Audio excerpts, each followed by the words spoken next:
जय श्री राम। वृषभ राशि के जातकों, अगस्त का महीना आने वाला है। अभी अगस्त 2026 का महीना आपके लिए कैसा रहने वाला है? इस महीने ग्रहों की स्थिति और ग्रहों का गोचर आपको क्या दे सकता है? आपके लिए क्या लाभ है, क्या हानि है, क्या फायदे हैं? आपकी शिक्षा, वैवाहिक संबंध, आपका स्वास्थ्य, आपकी नौकरी, व्यापार, तरक्की, प्रमोशन, कौन सा ग्रह कब आपको किस कैटेगरी में ले जा सकता है, उसकी विस्तार से जानकारी मैं आपको दूंगा। हमारा ये वीडियो चंद्र राशि के आधार पर आधारित है। इस महीने सूर्य, बुध, मंगल और शुक्र, ये 4 ग्रह राशि बदले। सबसे पहले आपको जानकारी देते हैं कि भी आपकी राशि में मंगल ग्रह का गोचर चल रहा है। और मैंने पिछले समय में एक वीडियो बनाया भी था कि मंगल वृषभ राशि में गोचर करेंगे तो क्या देंगे। अब ये मंगल 2 अगस्त को राशि बदलते हैं, यानी महीने के दूसरे ही दिन में वो दूसरे घर में पहुंच जाते हैं। आपकी राशि से द्वादशेश और सप्तमेश होकर वहां बैठे हैं।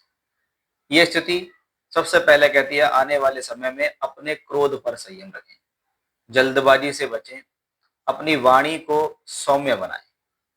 आपके व्यवहार, आपकी बोलचाल, आपकी वाणी की वजह से आपके कार्य क्षेत्र में प्रॉब्लम आ सकती है।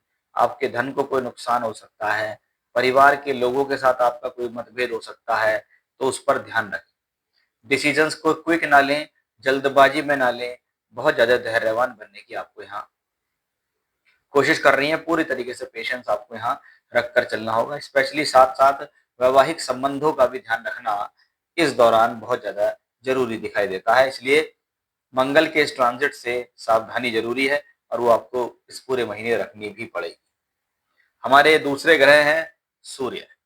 17 अगस्त को सूर्य का राशि परिवर्तन होगा। सूर्यदेव कर्क राशि में गोचर कर रहे हैं। ये स्थिति किसी प्रकार की ट्रैवलिंग या यात्राओं को दर्शाने वाली भी है। बहुत बार व्यक्ति को घर से कहीं दूर जाना पड़ता है, कोई यात्रा करनी पड़ सकती है। कभी कभी लोगों की लाइफ में इतना होता है कि भी घर आते हैं, लेकिन घर पे आने के बाद घर जैसी स्थिति है, तुरंत अगले दिन लगता है फिर तुरंत काम पे जाना है। यानी प्रोफेशनल लाइफ से रिलेटेड ट्रैवलिंग्स या घर से कोई दूरी या चीजें यहाँ दिखाई देती हैं। 17 अगस्त के बाद जब सूर्य देव का गोचर आपकी राशि में हो जाएगा, तो सूर्य और केतु का एक योग बनेगा। सूर्य हालांकि चतुर्थेश होकर चौथे घर में आएंगे, बिगड़ेगा ऐसा कुछ नहीं, लेकिन केतु का प्रभाव आपके परिवार में किसी प्रकार के थर्ड पर्सन की वजह से कोई अशांति का माहौल बन सकता है, उसका ध्यान रखें। माता के स्वास्थ्य का भी विशेष ध्यान रखना ही होगा इस पर। हमारे अगले ग्रह हैं बुध। 5 अगस्त को कर्क राशि में गोचर करते हैं। बुध आपके लिए एक बहुत बेनिफिशियल प्लेनेट है, क्योंकि वो धन भाव, दूसरे भाव, पंचम भाव, दोनों के ही मालिक। हम दोनों ही भावों से देखें तो लक्ष्मी का संबंध है, धन का संबंध है। यानी बुध का काम है धन देना। बुध लेकिन क्योंकि अब तीसरे घर में आएंगे, और तीसरे घर में कर्क राशि में आते ही वहां पर उच्च के गुरु भी है।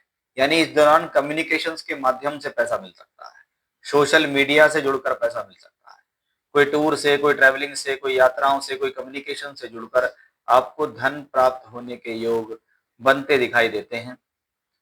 बहुत बार पैसा कमाने के लिए यात्राएं कर रहे हैं, कुछ नया क्रिएटिव कार्य कर रहे हैं, वो जहाँ संभव है।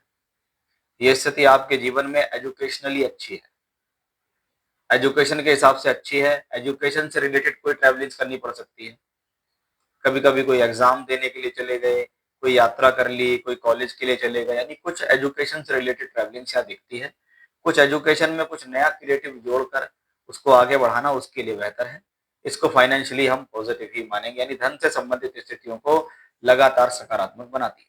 शनिदेव वक्री हो चुके हैं। 26 जुलाई को शनि वक्री हुए, और शनि के वक्री होने के फल वृषभ राशि के जातकों पर क्या होंगे, इसके लिए बहुत विस्तार से एक वीडियो मैंने बनाया हुआ है। आपने देख लिया है तो बहुत बहुत धन्यवाद।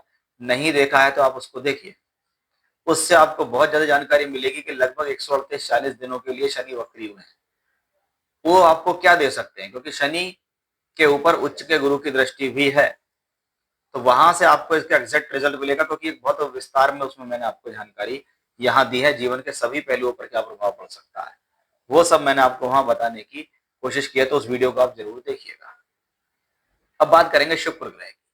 शुक्र ग्रह महीने की शुरुआत होते ही 1 अगस्त को कन्या राशि में पहुंच जाते हैं। अब कन्या राशि आपकी राशि से पंचम भाव की राशि है। पंचम भाव शिक्षा, विद्या, बुद्धि, ज्ञान का है।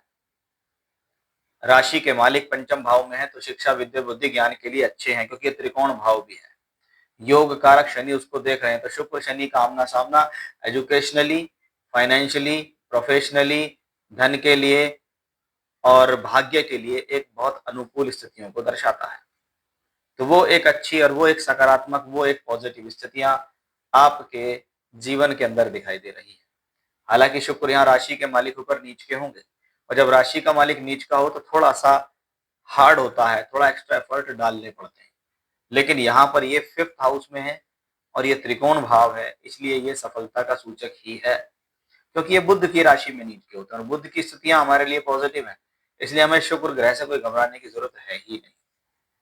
कुल मिलाकर देखें तो ये महीना बहुत हद तक पॉजिटिव है। इसमें 4 ग्रहों का राशि परिवर्तन होगा, वो चारों ग्रह आपके लिए अनुकूल रहने वाले हैं।